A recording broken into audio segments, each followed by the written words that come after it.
तानाशाही की सरकार चला रहे हैं या लोकतंत्र की सरकार चला रहे हैं? इस तरीके से अगर तानाशाही है तो सही मायनों में जो मुख्यमंत्री बोलते हैं लोकतंत्र की हत्या हो रही है, लोकतंत्र की हत्या मुख्यमंत्री जी इसको बोलते हैं। जहाँ पे किसी भी संगठन को बैन करने की सिफारिश कर दी जाती है, आपके दल के नेताओं के द्वारा मांग उठा दी जाती है बिना किसी आधार पे, इसको कहते हैं लोकतंत्र की हत्या।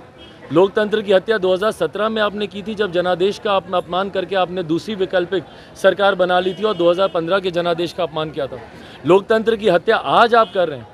जनादेश एनडीए के लिए था, महागठबंधन के सरकार के साथ आप सरकार चला रहे हैं। ये तमाम परिणाम, ये तमाम प्रमाण हैं कि कैसे मुख्यमंत्री नीतीश कुमार जी लोकतंत्र की हत्या करते हैं, कैसे नीतीश कुमार जी की लोकतंत्र विरोधी सोच रही है। नमस्कार, आप देख रहे हैं सिटी पोस्ट लाइव और मैं हूं आपके साथ पूजा शर्मा। बागेश्वर धाम के महंत धीरेन्द्र शास्त्री का बिहार में आगमन है, जिसको लेकर जमकर विरोध भी किया जा रहा है। इसी बीच आपको बताते चले कि लोक जनशक्ति पार्टी रामविलास की राष्ट्रीय अध्यक्ष चिराग पासवान की भी प्रतिक्रिया सामने आई है।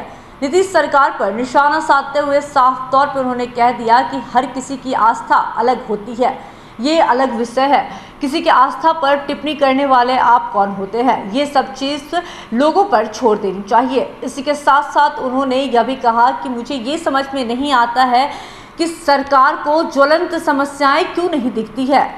सरकार आस्था में हस्तक्षेप करती है, तो ऐसे में बस हम यही कह सकते हैं कि जो असली मुद्दा है उससे भटकाने की कोशिश कर रही है सरकार। इसी के साथ साथ मुख्यमंत्री नीतीश कुमार पर निशाना साधते हुए क्या कुछ कह रहे लोक जनशक्ति पार्टी रामविलास के राष्ट्रीय अध्यक्ष, पहले आपको हम वो सुनाते हैं। भाई, मेरी समझ में नहीं आता कि सरकार को बिहार की ज्वलंत समस्याएं दिखती हैं कि नहीं दिखती हैं, या ये लोग देखना नहीं चाहते। बार बार लोगों की आस्था, लोगों के विश्वास का मजाक उड़ाना और उस पर बयानबाजी करना। भाई, हम हर बार कह चुके हैं कि व्यक्तिगत आस्था के विषय हैं ये। कौन किस चीज़ में आस्था रखता है, कौन किस चीज़ में आस्था रखता है, कोई तीसरा व्यक्ति उसको निर्धारित करने वाला कोई नहीं हो सकता। आपकी संभवतः जिस चीज़ में आस्था है मेरी उसमें नहीं होगी, या मेरी जिसमें है आपकी नहीं होगी। ये व्यक्तिगत विश्वास का विषय है भाई। कई लोग हैं जो बाबा पे विश्वास करते हैं, कई लोग हैं जो बाबाओं पे विश्वास नहीं करते, वो छोड़ दीजिए ना उनके ऊपर। सरकार का काम ये नहीं है कि किसी की आस्था, किसी के विश्वास के ऊपर कोई टीका टिप्पणी करे। सरकार का काम है कि लोगों को उनकी ज़रूरतें मुहैया कराए, उनको सुविधाएं दे। क्या बिहार में तमाम और ज्वलंत विषय समाप्त हो गए? क्या पूरी की पूरी सरकार, कौन से बाबा आ रहे हैं, कौन से बाबा नहीं आ रहे, छोड़ दीजिए ना लोगों के ऊपर भाई। लोग देखेंगे, समझेंगे अपना। कोई आएगा, मिलेंगे, नहीं आएगा, नहीं मिलेंगे, ये लोगों के ऊपर है।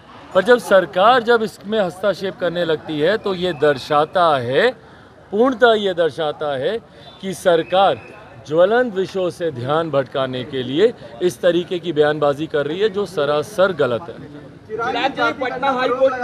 वो विपक्ष को एकजुट करने जा रहे हैं। बिहार में बंटवारे की राजनीति कौन करता है भैया? किसने दलित को महादलित किया? किसने पिछड़ा को अति पिछड़ा किया? कौन अगड़ा पिछड़ा की राजनीति कर रहा है? कौन हिंदू मुस्लिम की राजनीति कर रहा है? कौन लवकुश खोरी कुर्मी की राजनीति कर रहा है?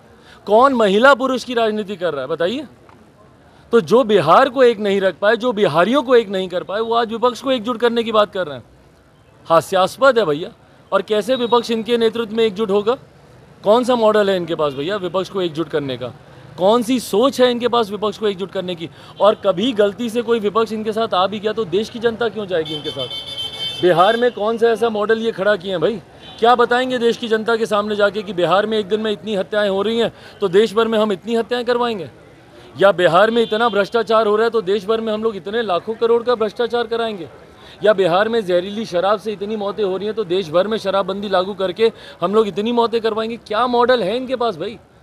जिनके प्रदेश में पुल हवा से गिर जाते हों, जिनके प्रदेश में चूहे कुतर जाते हों, उस प्रदेश का कौन सा मॉडल मुख्यमंत्री जी लेकर जाएंगे जहां पे हर जात पात धर्म मजहब के लोग आज की तारीख में सड़क पे हैं और हर समस्या का समाधान जिनके पास लाठी हो?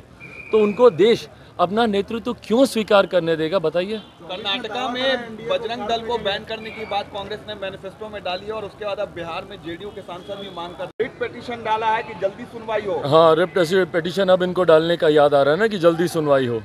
भाई, हम लोग शुरू से कहते आ रहे हैं कि जातीय जनगणना का हम लोग समर्थन करते हैं और ऐसे दल जो इसका समर्थन करते हैं, क्यों नहीं सर्वदलीय बैठक बुलाई गई? क्यों नहीं तमाम दलों के सुझाव इसमें लिए गए? शुरू में भी जब ये जनगणना शुरू भी हुई थी उस वक्त भी हम लोगों ने आशंका जाहिर की थी कि भाई क्या हो रहा है, कैसे हो रहा है, प्रोसेस क्या है, क्या तरीका है, किसी को मालूम ही नहीं है। क्यों? क्योंकि मुख्यमंत्री Nitish Kumar ji single man army की तरह काम करते हैं। किसी से राय मशवरा सुझाव लेना वो ज़रूरी ही नहीं समझते हैं। और यही संभवतः कारण होगा कि इसका स्वरूप इतना कमज़ोर तैयार किया गया है कि सरकार अपने पक्ष को न्यायालय के समक्ष मजबूती से रख ही नहीं पाई होगी और परिणाम स्वरूप न्यायालय ने इसके ऊपर अंतरिम रोक लगा दी है। अब देखते हैं कि भाई अब आने वाले दिनों में सरकार की मंशा अगर रहती तो इसको और मजबूती से करती ना। सरकार की मंशा रहती तो जितने भी दल जो समर्थन कर रहे हैं सबको साथ में लेती। सरकार की मंशा रहती तो सर्वदलीय बैठक इसके ऊपर बुलाती। ये सिर्फ दिखावे की राजनीति है भैया। मुख्यमंत्री दिखाते कुछ और है, चाहते कुछ और है। 500 करोड़ रुपए जो इस्तेमाल किए जा रहे हैं उसको मिसयूज ऑफ हाँ, जो सरकार है करके दिखाइए, हिम्मत है तो करके दिखाइए। भाई किसी भी संगठन को सिर्फ राजनीतिक लाभ के लिए, उसके नाम को इस्तेमाल करने के लिए इस तरीके की बयानबाजी करना सरासर गलत है। मैं बार बार यही कहता हूँ, क्या सही में ज्वलंत विषय समाप्त हो गए? कर्नाटका में क्या और कोई विषय नहीं रहा विपक्ष में होने के बावजूद कांग्रेस के पास कि भाई आप इस तरीके के विषय को आप उठाएंगे? क्या कर्नाटका में बाकी तमाम समस्याओं का समाधान हो गया? और आज आपको कर्नाटका सुनाई दिया तो तुरंत यहाँ पे विपक्ष के लोग शुरू हो गए कि भाई बिहार में भी घटना बताइए ना, किस आधार पर आप ये करना चाहते हैं, क्यों करना चाहते हैं भैया? क्योंकि एक राजनीतिक लाभ लेने का प्रयास एक विपक्ष का घटक दल कर्नाटका में कर रहा है, तो इसीलिए बाकी के भी जो विपक्ष के दल हैं वो बहती गंगा में हाथ धोना चाहते हैं। इसीलिए भैया बिहार में भी इसको बैन कर दिया जाए। कुछ आधार है किसी चीज़ को बैन करने का, या आए गए कल को जो आपका मन करेगा आप करेंगे? तानाशाही की सरकार चला रहे हैं या लोकतंत्र की सरकार चला रहे हैं? इस तरीके से अगर तानाशाही है तो सही मायनों में जो मुख्यमंत्री बोलते हैं लोकतंत्र की हत्या हो रही है। लोकतंत्र की हत्या मुख्यमंत्री जी इसको बोलते हैं, जहाँ पे किसी भी संगठन को बैन करने की सिफारिश कर दी जाती है, आपके दल के नेताओं के द्वारा मांग उठा दी जाती है बिना किसी आधार पे, इसको कहते हैं लोकतंत्र की हत्या। लोकतंत्र की हत्या 2017 में आपने की थी जब जनादेश का अपमान करके आपने दूसरी वैकल्पिक सरकार बना ली थी और 2015 के जनादेश का अपमान किया था। लोकतंत्र की हत्या आज आप कर रहे हैं।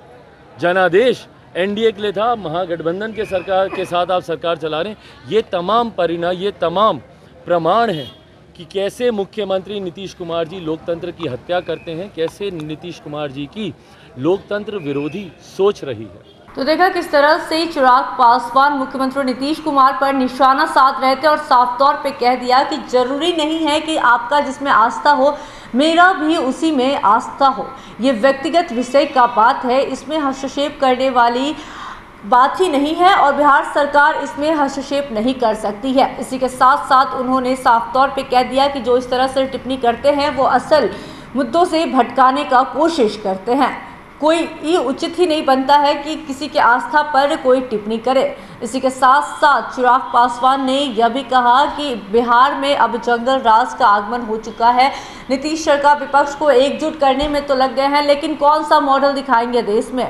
लॉ एंड ऑर्डर पर भी सवाल खड़ा करते हुए नजर आए हैं और क्या कुछ कह रहे थे सुना आपने। तो फिलहाल के इस खबर में बस इतना ही। तमाम छोटी बड़ी खबरों के लिए बने रहे सिटी पोस्ट लाइव के साथ। इस वीडियो को लाइक करें, शेयर करें और चैनल को सब्सक्राइब करना ना भूलें। धन्यवाद।